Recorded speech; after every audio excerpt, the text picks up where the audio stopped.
നമ്മുടെ ജീവിതയാത്രയിൽ നമുക്ക് സുഹൃത്തുക്കളെപ്പോലെ തന്നെ ശത്രുക്കളും ഉണ്ടായേക്കാം.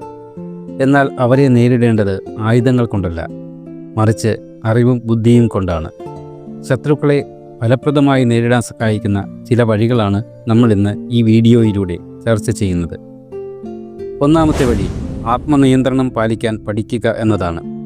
നമ്മുടെ ഏറ്റവും വലിയ ശത്രു നമ്മുടെ കോപമാണ്. ഒരു ശത്രു നിങ്ങളെ എതിർക്കാൻ വരുമ്പോൾ ശാന്തത പാലിക്കുക. ശാന്തനായിരിക്കുമ്പോൾ നിങ്ങളുടെ ചിന്തകൾക്ക് കൂടുതൽ തെളിച്ചം ലഭിക്കുന്നു. ദേഷ്യത്തിന് തുല്യമായ മറ്റൊരു ശത്രു നമുക്കില്ല എന്നാണ് മഹത്തുക്കൾ പറയുന്നത്. ഒരാൾക്ക് പുറത്തുള്ള ശത്രുക്കളെ തോൽപ്പിക്കാൻ എളുപ്പമാണ്, എന്നാൽ ഉള്ളിലുള്ള ദേഷ്യമാകുന്ന ശത്രുവിനെ തോൽപ്പിക്കാൻ വലിയ ആത്മനിയന്ത്രണം ആവശ്യമാണ്. ദേഷ്യം വരുമ്പോൾ മനുഷ്യൻ്റെ വിവേകം നശിക്കുന്നു. വിവേകം നശിച്ചവൻ ചെയ്യുന്ന കാര്യങ്ങൾ എല്ലാം പരാജയങ്ങളായി മാറുന്നു. 2. ശത്രുവിൻ്റെ ബലവും ബലഹീനതയും അറിയുക. വിജയത്തിലേക്കുള്ള പാതയിൽ ശത്രുവിനെ പൂർണ്ണമായി അറിയുക എന്നത് ആയുധം മൂർച്ച കൂട്ടുന്നതിന് തുല്യമാണ്. ശത്രുവിൻ്റെ പുറമേയുള്ള ശക്തി മാത്രമല്ല, അവരുടെ സ്വഭാവം, ഭയം, പെട്ടെന്നുണ്ടാകുന്ന വികാരങ്ങൾ എന്നിവയെല്ലാം നാം അറിഞ്ഞിരിക്കണം. ഒരാൾ എത്ര ശക്തനാണെങ്കിലും അയാൾക്ക് തീർച്ചയായും ഒരു ബലഹീനതയുണ്ടാകും. ആ ബലഹീനത എവിടെയാണെന്ന് നിരീക്ഷണത്തിലൂടെ കണ്ടെത്തുക.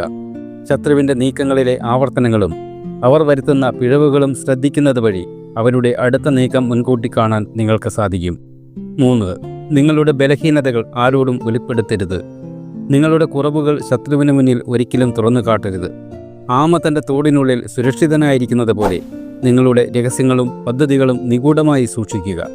ശത്രുവിന് നിങ്ങളുടെ ഭയമോ പരിമിതികളോ അറിയാൻ കഴിഞ്ഞാൽ അവർക്ക് നിങ്ങളെ എളുപ്പത്തിൽ കീഴ്പ്പെടുത്താൻ സാധിക്കും.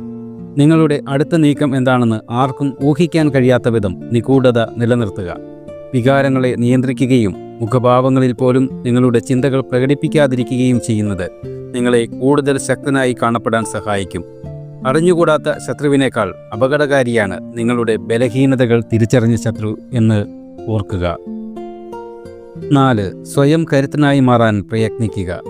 ശത്രുവിനോടുള്ള ഏറ്റവും വലിയ പ്രതികാരം അവരെ നേരിട്ട് ഉപദ്രവിക്കലല്ല, മറിച്ച് നിങ്ങൾ അവർക്ക് എത്തിപ്പിടിക്കാൻ കഴിയാത്ത ഉയരങ്ങളിൽ എത്തിച്ചേരുക എന്നതാണ്. നിങ്ങളുടെ അറിവ് വർദ്ധിക്കുമ്പോൾ നിങ്ങൾ തന്ത്രശാലിയാകുന്നു. ആരോഗ്യം ശ്രദ്ധിക്കുമ്പോൾ നിങ്ങൾ ഊർജ്ജസ്വലനാകുന്നു. സാമ്പത്തിക ഭദ്രത കൈവരിക്കുമ്പോൾ നിങ്ങൾ സ്വതന്ത്രനാകുന്നു. നിങ്ങൾ ഈ മേഖലകളിൽ കരുത്തനാകുമ്പോൾ നിങ്ങളെ തളർത്താൻ ശ്രമിച്ചവർ നിങ്ങളുടെ വളർച്ച കണ്ട് സ്വയം പിന്മാറാൻ നിർബന്ധിതരാകും. നിങ്ങൾ ഒരു പർവ്വതം പോലെ വളരുമ്പോൾ ഒരു കാറ്റിനും നിങ്ങളെ ഉലയ്ക്കാൻ കഴിയില്ല. ലോകത്തെ മാറ്റുന്നതിനേക്കാൾ പ്രധാനം നിങ്ങളെ തന്നെ മാറ്റുന്നതാണ്. നിങ്ങൾ മാറുമ്പോൾ നിങ്ങളോടുള്ള ലോകത്തിൻ്റെ സമീപനവും മാറും. 5. തന്ത്രപരമായ മൗനം ശീലിക്കുക. എല്ലാ വായ്ത്താരികൾക്കും മറുപടി നൽകേണ്ടതില്ല. തന്ത്രപരമായ നിങ്ങളുടെ മൗനം ശത്രുവിനെ ഭയപ്പെടുത്തും. നിങ്ങൾ എന്ത് ചിന്തിക്കുന്നുവെന്ന് അവർക്ക് മനസ്സിലാക്കാൻ കഴിയാത്ത അവസ്ഥ ഉണ്ടാക്കിയെടുക്കുക. തന്ത്രപരമായ മൗനം എന്നത് ബലഹീനതയല്ല, മറിച്ച് അതൊരു വലിയ യുദ്ധതന്ത്രമാണ്. എല്ലാ വിമർശനങ്ങൾക്കും മറുപടി നൽകുന്നത് നിങ്ങളുടെ ഊർജം നഷ്ടപ്പെടുത്തുകയേ ഉള്ളൂ. നിങ്ങൾ പ്രതികരിക്കുമ്പോൾ നിങ്ങളുടെ ദേഷ്യവും ചിന്താഗതിയും ശത്രുവിന് എളുപ്പത്തിൽ മനസ്സിലാക്കാൻ സാധിക്കുന്നു. എന്നാൽ പ്രകോപനങ്ങൾക്കിടയിലും നിങ്ങൾ മൗനം പാലിക്കുമ്പോൾ ശത്രു ആശയക്കുഴപ്പത്തിലാവുകയും നിങ്ങളുടെ അടുത്ത നീക്കത്തെക്കുറിച്ച് ഭയപ്പെടുകയും ചെയ്യുന്നു. നിഗൂഢമായ ഈ മൗനം ശത്രുവിൻ്റെ ആത്മവിശ്വാസം തകർക്കാൻ സഹായിക്കും. 6. കൂട്ടുകെട്ടുകൾ രൂപീകരിക്കുക. ഒറ്റയ്ക്ക് യുദ്ധത്തിന് പോകുന്നതിനും നല്ലത് സമാന ചിന്താഗതിയുള്ളവരുടെ പിന്തുണ ഉറപ്പാക്കുന്നതാണ്. നല്ല സുഹൃത്തുക്കളും ഉപദേശകരും നിങ്ങളുടെ കരുത്ത് വർദ്ധിപ്പിക്കും. 7. നിങ്ങൾക്കൊരു ലക്ഷ്യമുണ്ടായിരിക്കുകയും അതിൽ മുന്നേറുകയും ചെയ്യുക. ശത്രുക്കളെ തോൽപ്പിക്കുക എന്നതല്ല നിങ്ങളുടെ ജീവിത ലക്ഷ്യം, മറിച്ച് വിജയം കൈവരിക്കുക എന്നതാണ്. അനാവശ്യമായ തർക്കങ്ങളിൽ സമയം കളയാതെ നിങ്ങളുടെ കർമ്മത്തിൽ ശ്രദ്ധ കേന്ദ്രീകരിക്കുക. ജീവിതത്തിൽ നാം പലപ്പോഴും ശത്രുക്കളെയോ തടസ്സങ്ങളെയോ തോൽപ്പിക്കാൻ ശ്രമിക്കുമ്പോൾ നമ്മുടെ യഥാർത്ഥ ലക്ഷ്യം മറന്നുപോകുന്നു. യഥാർത്ഥത്തിൽ നിങ്ങളെ വിജയത്തിലെത്തിക്കുന്ന കർമ്മങ്ങളിലാണ് നിങ്ങളുടെ ഊർജം മുഴുവൻ ചെലവഴിക്കേണ്ടത്. വഴിയരികിൽ കുരയ്ക്കുന്ന നായ്ക്കൾക്ക് നേരെ കല്ലെറിയാൻ നിന്നാൽ ലക്ഷ്യസ്ഥാനത്തെത്താൻ നിങ്ങൾ വൈകും. അമ്പെയ്ത്ത് പരീക്ഷണത്തിൽ അർജുനൻ പക്ഷിയുടെ കണ്ണു മാത്രം കണ്ടതുപോലെ നിങ്ങളുടെ ലക്ഷ്യത്തിൽ മാത്രം മനസ്സ് ഉറപ്പിക്കുക.